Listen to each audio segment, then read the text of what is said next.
고린도후서 3장 13절 말씀 찾으셨으면 아멘. 같이 한 목소리 읽겠습니다. 시작. 그러므로 너희에게 구하노니 너희를 위한 나의 여러 환난에 대하여 낙심하지 말라. 이는 너희의 영광이니라. 아멘. 기도하겠습니다. 조윤희 드렸습니다. 하나님 감사드립니다. 여러 기도 제목이 많이 있습니다.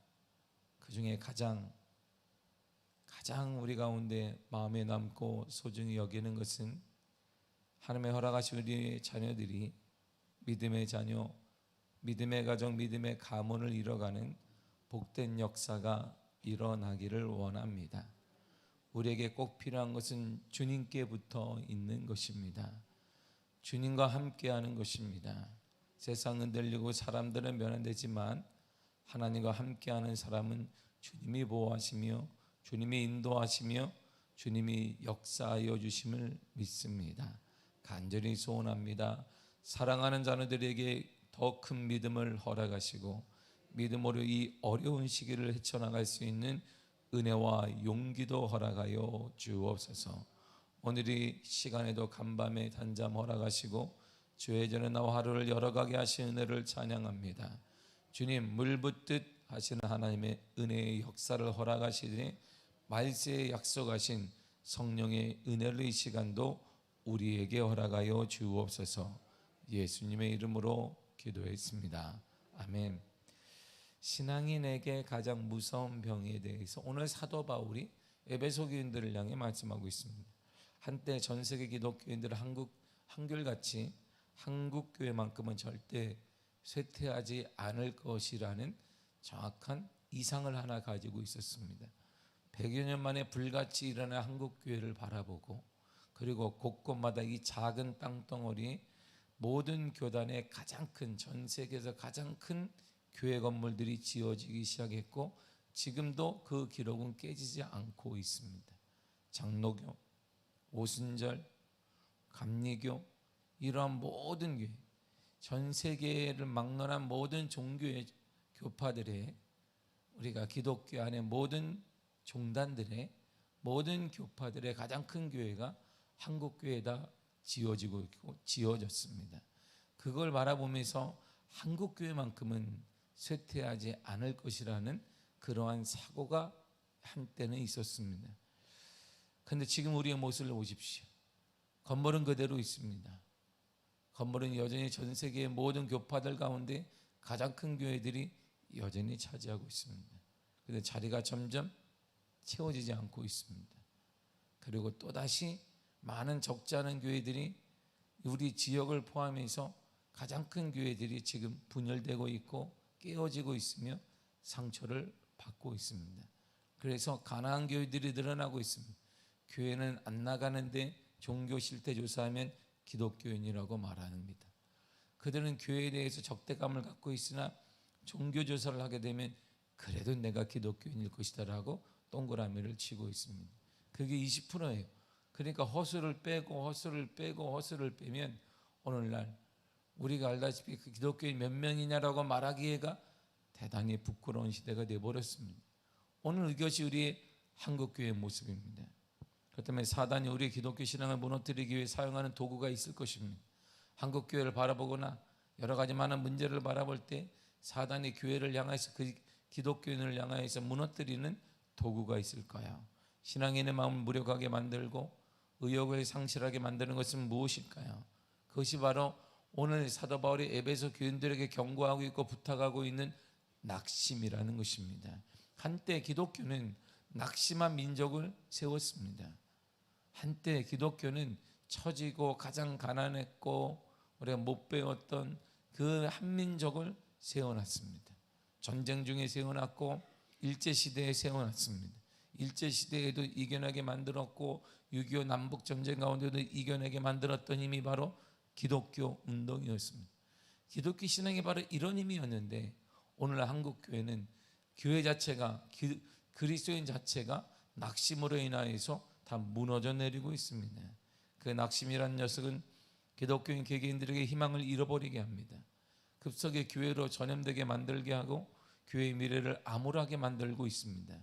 그래서 지금 한국 교회를 진단할 때 많은 종교학자들, 교회학자들, 교회 성장학자들, 교회 미래학자들이 얘기할 때 낙심, 이것이 정확한 한국 교회 진단입니다.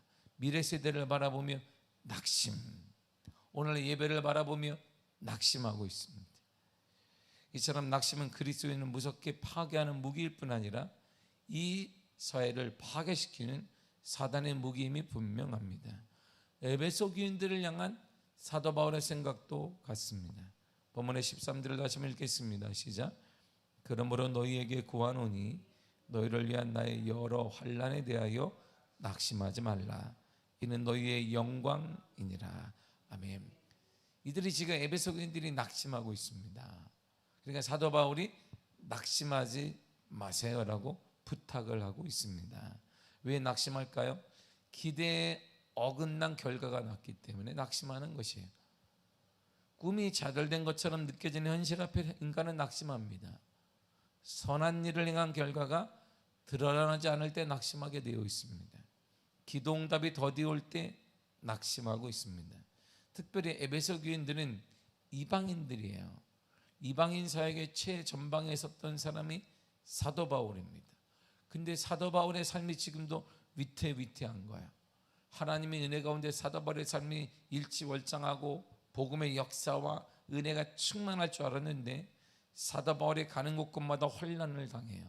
사도 바울이 가는 곳곳마다 어려움을 당하니까 그 모습을 바라보고 이방인이었던 에베소 교인들이 낙심하고 있습니다.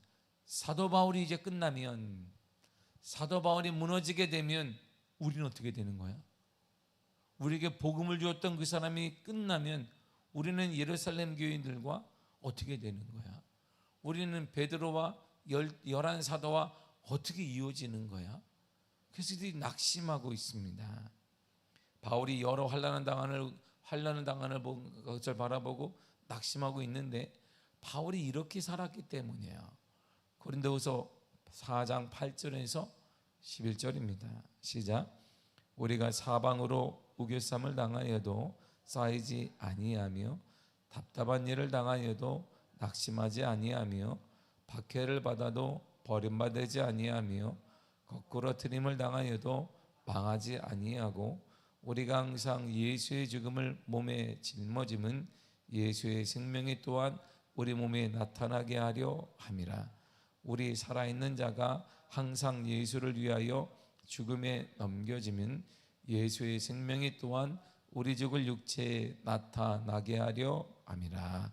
아멘. 보세요. 우겨쌈을 당한다, 답답한 일을 당하고 있다, 박해를 받고 있다, 거꾸로 트림을 당한다, 죽음과 같은 처지에 있다, 죽음에 넘겨졌다. 이게 사도 바울의 현실이에요.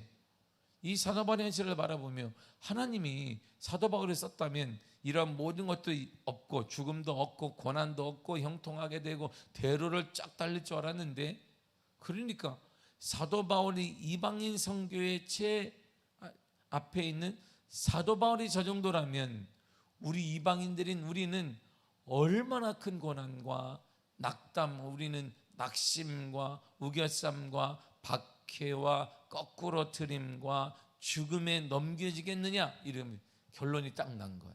사도 바울이 저 정도인데 능력의 사도 바울, 죽은 자를 살리는 사도 바울, 그가 기도할 때 질병이 치유되는 사도 바울, 정말 뛰어난 탁월한 사도 바울도 그렇게 고난 가운데 있는데 우리는 아무것도 아니고 우리는 유대인도 아닌 이방인들인데 우리는 어떻게 될까?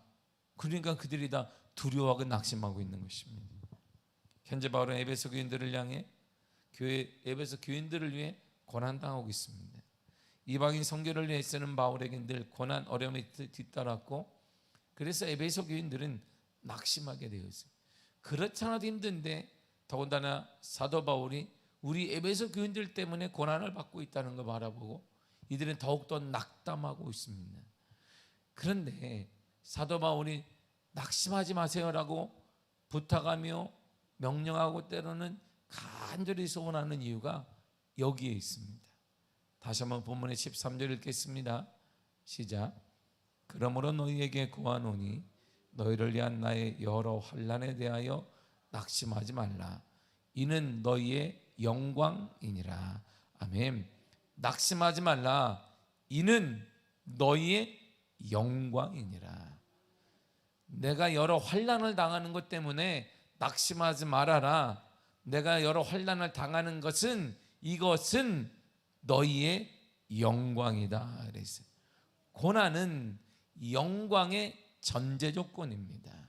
고난 없이는 영광이 없습니다. 고난을 통해 영광이 드러나는 것입니다. 그리스도의 부활은 죽음이 있어야 부활이 일어나는 것입니다. 죽지 않아도 어떻게 부활이 가능한 게 있습니까? 인간이 가장 두려워하는 죽음, 가장 어두움, 그 터널을 지나야 부활의 영광이 있는 것이에요. 그래서 고난은 영광의 전제 조건이니까 낙심하지 말고 두려워하지 말라는 것입니다. 내가 여러 환난을 당하는 것은 이것으로 말미암아서 영광이 드러나는 것이기 때문에 두려워하거나 낙심하지 말라고 외치는 것입니다. 로마서 8장 17절에 이렇게 말합니다. 시작.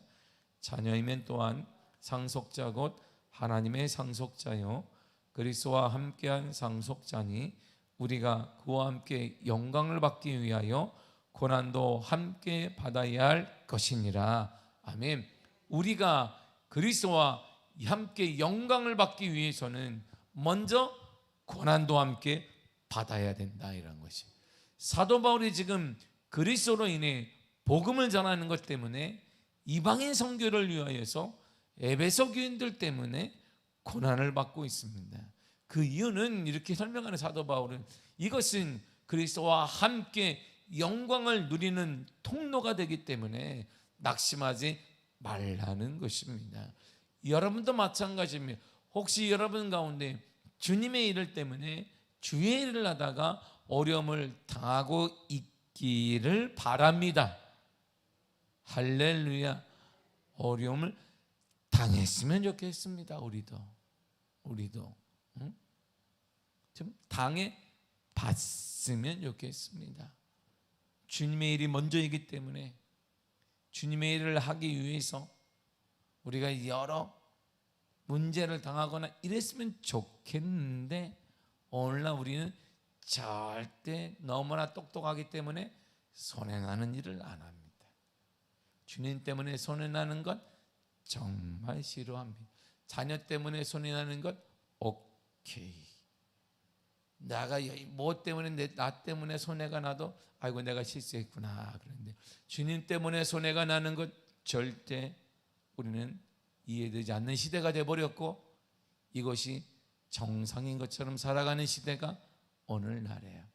그래서 하나님의 영광, 그리스도의 영광이 교회마다 그리스도인을 통해 드러나지 않는지도 모르겠습니다. 지금도 주님의 약속은 분명한데 영광이 드러나야 되는데 하나님의 살아계심의 영광과 교회를 따른 부흥의 영광과 우리 그리스도인들을 통한 하나님의 거룩한 영광과 하나님의 형통의 영광과 치유의 영광이 드러나야 되는 드러나지 않는 것은 주님 때문에 우리가 고난을 함께 받지를 않기 때문이에요. 고난을 함께 받지 않으니까 영광이 없는 거예요. 우리에게 영광만 원하는 영광 할렐루야. 그러나 우리가 주님 때문에 이룬 것은 없어요. 있는 거 싫어해. 주님 때문에 뭐 이름에 그냥 교회를 떠나려고 그래. 그냥 주님 아시죠? 이렇게. 그러나 분명한 하나님의 약속은 언제나 동일합니다. 고난은 예수 그리스도로 인한 고난은 주님과 함께 받는 고난은 영광의 전제 조건입니다. 고난이 있어야 하나님의 영광이 우리에게 비춰지게 되는 것입니다. 더 나아가 바울이 고난을 기뻐했던 이유는 이거예요. 골로새 1장 24절입니다. 시작. 나는 이제 너희를 위하여 받는 괴로움을 기뻐하고 그리스도의 남은 고난을 그의 몸된 교회를 위하여 내 육체에 채우노라. 아멘. 보세요. 나는 고난을 기뻐합니다. 그 이유가 뭐냐면 이 고난을 내 몸된 교회를 위해서 채우기 때문에 바울이 겪는 고통을 그리스도의 몸된 교회를 위해 채워져야 하는 남은 분량으로 알았어요. 내가 고난을 받을수록 교회가 채워진다는 거예요. 내가 고난을 받아 주님 때문에 주님과 함께 고난을 받으면 하나님의 은혜가 내가 섬기는 교회, 이방인 교회, 내가 섬기는 그곳에 채워진다라고 보았습니다. 그래서 그는 기뻐했습니다. 고린도서 1장 24절에 가장 중요한 단어는 괴로움, 고난의 문제가 아니라 가장 중요한 단어가 뭐냐면 기뻐한다는 거예요. 나는 기뻐합니다. 그래서 빌립보 교인들에게도 기뻐하라. 감옥에 있는 그는 외쳤습니다. 기뻐하라. 항상 주 안에서 기뻐하라 외쳤어요. 그때 그런 감옥에 있을 때요. 언제 죽을지 모르는 사도 바울이 그들에게 당부한 것은 이제 내가 언제 죽을지 모르겠습니다. 그러나 여러분들 기도해 주시면 풀려나지 않을까요? 내가 주님 때문에 열심히 살았는데 고난을 받고 있습니다. 야, 이해되지 않지만 이렇게 말한 게 아니에요. 기뻐하라. 주 안에서 기뻐하라. 항상 주 안에서 기뻐하라 그랬어요. 왜일까요? 자신의 받는 고난을 통해 교회가, 몸된 교회가 채워지는, 하나님의 은혜로 채워지고 역사로 채워지고 하나님의 놀라운 축복으로 채워진다는 것입니다. 마찬가지 우리가 받는 고난을 통해 받으면 받을수록, 리더들이 받으면 받을수록 구역이 채워지고 가정이 채워지며 기관이 채워지는 역사가 일어나게 된다, 이런 말입니다. 또한 바울은 자신의 현재 고난을 장차 얻게 될 지극히 큰 영광을 예배하는 것으로 알았기에 기뻐했습니다. 고린도후서 4장 17절입니다. 시작. 우리가 잠시 받는 환난에 경한 것이 지극히 크고 영원한 영광에 중한 것을 우리에게 이루게 함이니. 아멘. 우리가 장차 받는 이 작은 고난, 이 고난들은 지극히 큰 영광을 예비하는 것입니다. 영광과 비교할 수, 우리가 받는 고난은 지금 현재 우리가 당하는 주님 때문에, 주님과 함께 받는 이 어려움, 시간적인, 물질적인, 환경적인, 감정적인 어려움은 장차 주님의 나라에서 받을 영광과는 비교할 수 없다, 이런 말이에요. 더 큰 은혜를 주님이 허락하시며 빛나게 하여 주시며 역사하여 주실 것입니다. 더 나아가 마지막으로 바울은 자신의 약함, 고난이 하나님이 강함을 드러내는 통로가 된다는 것을 알았어요. 약할 때 강함 되시네. 약할 때 강함이 되시네. 약할 때 하나님의 강함이 드러내. 내가 약하고 내가 고난받을 때, 약한 자로서 고난받게 되면 하나님의 강함이 드러난다는 것을 그는 깨달았습니다. 고린도후서 12장 10절입니다. 시작. 그러므로 내가 그리스도를 위하여 약한 것들과 능욕과 궁핍과 박해와 공고를 기뻐하노니 이는 내가 약한 그때의 강함이라. 아멘. 약한 것, 능력, 고난, 박해, 공고. 나는 약해요. 나는 그래서 고난받습니다. 이런 것들 때문에 하나님의 강함이 나를 통해 드러난다는 것이, 여러분들이 주님 때문에, 우리가 주님 때문에 약해지면, 우리가 주님 때문에 어려움을 당하면 하나님의 강함이 채워지게 되고 하나님의 강함이 드러나게 되며 하나님의 강함이 메꿔지게 되고 하나님의 강함이 삶으로 드러나는 역사가 나타나고, 그걸 사람들이 은혜라고 말하며 그걸 사람들은 간증이라고 말하는 역사가 나타나게 되는 것입니다. 그러므로 사랑하는 성도들, 주님 때문에 받는 고난, 여러분들이 영광을 자랑할 것이 아니라, 내 형통을 자랑할 것이 아니라, 우리 가진 것들을 자랑할 것이 아니라, 내가 주님 때문에 무엇을 손해를 보았는지, 내가 주님과 함께 어떤 고난을 받고 있는지가 우리 신앙인들에게 가장 큰 간증이며, 이것이 내 삶의 미래를 보장할 뿐 아니라 우리 자녀들의 삶의 미래와 우리 가문의 미래를 보장하는 축복의 통로가 되는 것입니다. 왜냐하면 바로 이러한 자들의 삶에는 하나님의 강함이 드러나기 때문에. 이 어려운 시대 속에 살아가는 우리들에게 무엇이 필요할까요? 하나님의 강함이 필요한 것이죠. 여러분들의 하나님의 강함이 보여지고 채워지기를 바랍니다. 우리 교회도 하나님의 강함이 꽉 붙들려 되기를 바라고, 여러분들의 사랑하는 자녀들의 삶에도 우리가 이 땅을 마감하고 끝난 다음에도 여전히 하나님의 강함이 그들의 삶을 꽉 붙잡는 그러한 역사가 임하기를 간절히 축복합니다. 세상에 수많은 것들이 많이, 좋은 것들이 많이 있습니다. 좋은 것들이 많이 있습니다. 제가 한 집사님이 통화 중에 이렇게 말해요. 네, 대학에 잘 들어갔냐, 자녀가 잘 들어갔냐, 수시를 넣었어요. 예 목사님 연대 의대에 들어갔습니다. 어우 그러냐 기다리냐? 예 서울대 의대를 기다리고 있습니다. 와, 공부 잘했지. 어릴 때부터 그 아이를 봤습니다. 어릴 때부터 봤어.